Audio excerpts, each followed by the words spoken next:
When it comes to the future of the series, the Zelda franchise is in an interesting place.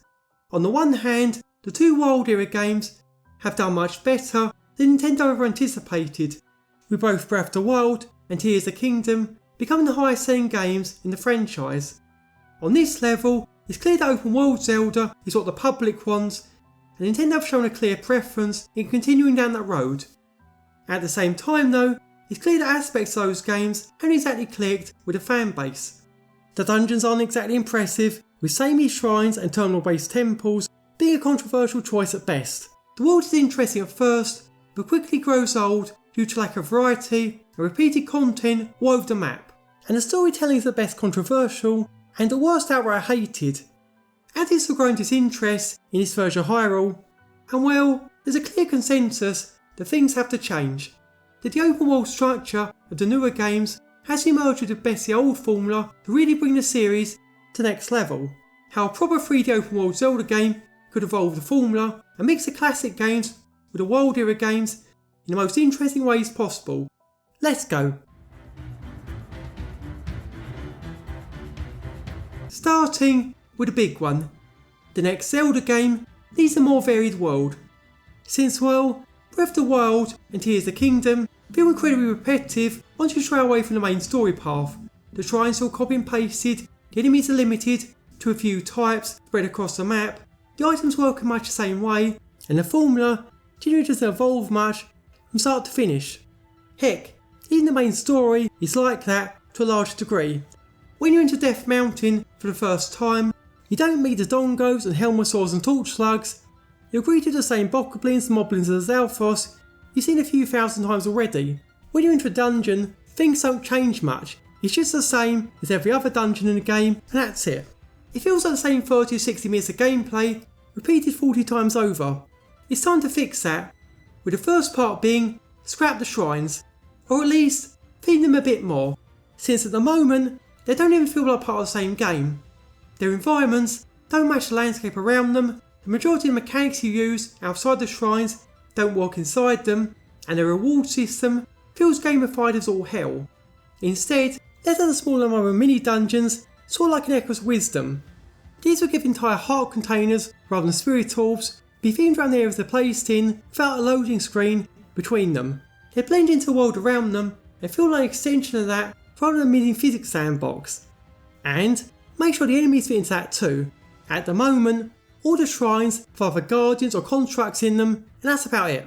Use the enemies in the surrounding area for these mini dungeons too, and maybe even add a unique mini boss or two along the way. On a similar note, the game needs natural enemy variety too, as in at least one unique type of a biome. The Wild Era games do kind of have that, keep those the Moldugas in the desert, proxies underground, etc, but it needs to go much further.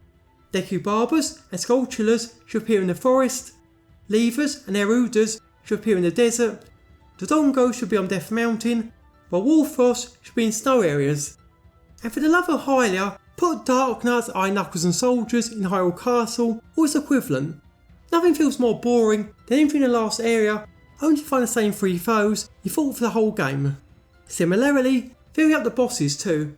Tears of the Kingdom did kinda improve this, with Frogs in the depths, Flux contracts in the sky, etc, but it needs to go much further. Whether it's Goemon forest areas, King of the Dongo on Death Mountain, or a giant Barry-like enemy in ocean areas, the game needs to have at least one unique mini-boss per biome. Finally, the items and weapons you acquire should be just as varied. Breath of the Wild and Tears of the Kingdom have a huge selection, but they reuse the same ones a bit too much here. Maybe add a few more combat styles and add a few more weapons to fill out those styles. On a different note, it's time to scrap the memory system. To scrap the Wild Era idea of having the majority of interesting things take place hundreds or thousands of years ago. Because in both Breath of the Wild and Tears of the Kingdom, I couldn't help but wonder why I wasn't playing those events, why I was basically a clean-up crew for the modern day, while the epic adventures of times past were relegated to warrior-style spin-offs. It's kinda lame, isn't it? If your whole story is built on the premise that something interesting happened years ago, but you don't get to be a part of it, well, what's the point? Enough with the flashbacks. Instead of seeing memories of war that happened years ago, just set the game itself during said war. In fact, give the story real stakes, making the main villain have effects on the world, both personal and impactful. Instead of Ganon sitting on throne for most of the game and sending minions to cause a bit of havoc here and there, having tried to thwart the heroes at every turn. To some degree, Ocarina of Time and the Wind Waker did do this. The former Hyrule Castle town obliterated and filled with re-deads, and the latter Great Fish Isle reduced to rubble before you could even get there. But now imagine it was a town you actually visited multiple times and you have to rebuild it rather than go back in time. Imagine if some of the main NPCs you worked with, like say the Pura equivalent, actually died during the attack and you couldn't bring them back. You'd want the main villain dead there and then. You'd be driven to finish the game no matter what. And they go much further with major events throughout the story. Perhaps the Blood Moon rises and stays to the sky for a few dungeons, meaning enemies come back immediately and are much stronger. Make the town stop being safe havens and you have to fight off monsters in Place Hatto village till it's all over. Imagine if the villains got away to Link's own situation, told his house in particular. Imagine how horrifying the house in Tears of the Kingdom would be if a Gloomspawn or Gleeok would occasionally appear there and you'd have to fight it off. Create a story in the present with high stakes and a feeling of danger throughout, not a trip down memory lane. On a different note, it's time we moved away from Hyrule, or at least the world era version of it, since well, with the 4 games in the same world now. Add this to 2 more games set in an older world map, A Link Between Worlds and Echoes of Wisdom in the Link to the Past one, and well, it's clear that brand new worlds have been a rarity for a while now. Yeah, we do know about Hytopia in Triforce Heroes. No, we try not to talk about that one. Regardless, we need a new map, and it has to be very different from the last few games. Like, totally different. Hyrule Castle in a different place, the Lost Woods in a different place. Different towns and species, different characters, different enemies, no Great Plateau, etc.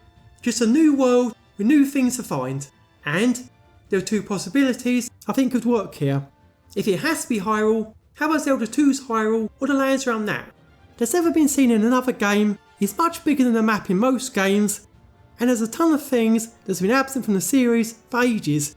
I'm sure in 3D, after a few thousand years, there'd be a whole new different Hyrule to one we've already seen. More ideally though, we'll be putting Hyrule on ice for a game or 2. I mean, places like Coilin Island, Holodrum, Labrina and Termina show you can have an interesting Zelda game in an all new land.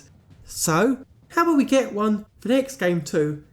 An all new country or continent with no connection to Triforce, no Ganon, and none of the tropes from previous Zelda games, and with tons of new places to explore and people to meet. On a similar note, how about we give Ganon a rest for a game too? After all, he's been damn near omnipresent in the series for a while now, to a ridiculous degree. He was part of A Link Between Worlds, even as a vessel for Yuga. He was the main antagonist in Breath of the Wild, Age of Calamity, Tears of the Kingdom, Age of Imprisonment, and even in Echoes of Wisdom, he appeared as a fake-out villain under control of Null. Indeed, the only game without him in the last few years was Triforce Heroes. So, let's give him a rest for the next Zelda game. I mean, it's not like Ganon has to be the villain. We've also had Dark Link, The Nightmares, Majora, Vati, Bellum, Malladus, Demise, the one from Triforce Heroes, etc. Plus various replacement villains gave us a good Ganon fake out with Yuga and Null. Let's do that again without any sort of Ganon fake out at all. Either way, on to dungeons now. And well, it's pretty clear the next 3D Zelda game needs to overhaul the formula there. Since well, the dungeons in Breath of the Wild and Tears of the Kingdom just weren't very good. Okay, the latter games ones as theming and unique bosses, and there were a few bright spots here and there, like Breath of the Wild's Hyrule Castle and Tears of the Kingdom's Lightning Temple, but the majority were just so bland. It was just find 5 terminals, then activate them all to fight the boss. What's more, most of these terminals required hardly any creativity or puzzle solving to activate. You just hunt them down, maybe solve a brute force incredibly simple puzzle, and that's it. There was no escalation in terms of puzzle obstacle complexity, no challenge if I find out where to go, and no way to make it so the same 2 or 3 solutions can be used to trivialise everything. Echoes of Wisdom did improve things a bit here, with the Faron and the Leiru temples having layouts that made navigation a bit of a challenge, but it still felt a bit simplistic. If you had the same overpowered echoes, flying tiles, clouds, water blocks, etc., you could skip about 90% of the dungeon with ease, and that's it. A new game can fix this in a few key ways.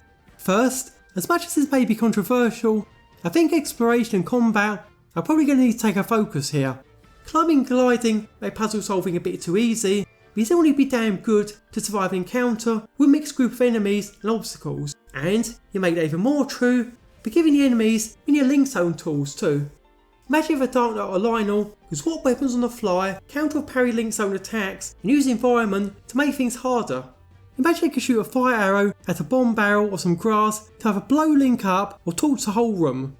Imagine you could even use fuse abilities, like say, fuse a defeated enemy's weapon to their own weapon to make it stronger.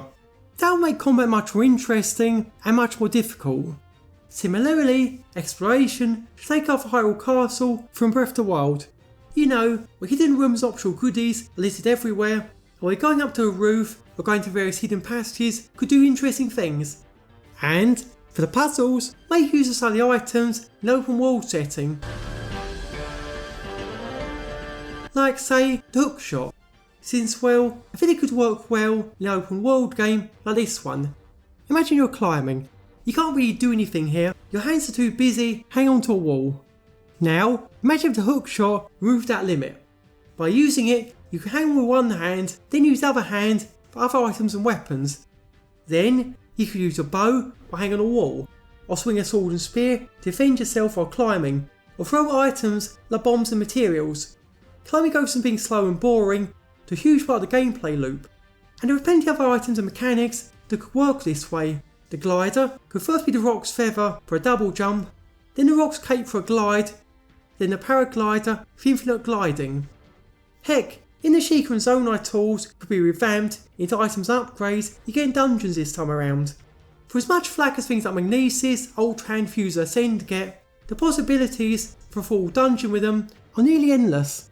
You've just got to stop giving the player every tool in their disposal right from the start of the game. That does leave one question: how could a game structure work to accomplish this? Simple, just as other Zelda games do. Have a certain number of dungeons and quests available after the intro, then more become available after you complete the first 3 or 4 dungeons and finish a major story quest. The later dungeons could take the items from the earlier ones into account and even build on them with upgrades. You might get the Hookshot in Dungeon 2, then the second Hookshot in Dungeon 6 or so. What's more, it wouldn't conflict with the world design either. You still have weapons and items to find, side quests to beat, tons of areas to visit, etc. You just have some story progression added in here to expand your arsenal even further. Either way, that's my wish list for the next Zelda game and how it could work. It's an open world experience with slightly more linear story structure with far more enemies, items and variety than either of the World era games ever managed to offer. In my opinion, it'd be the best way to merge the old school and modern Zelda formula together and make a game that could please fans of all aspects of the series. But what do you think? How do you expand the series going forward? Tell us your thoughts in the comments below on social media or over on the Discord server today.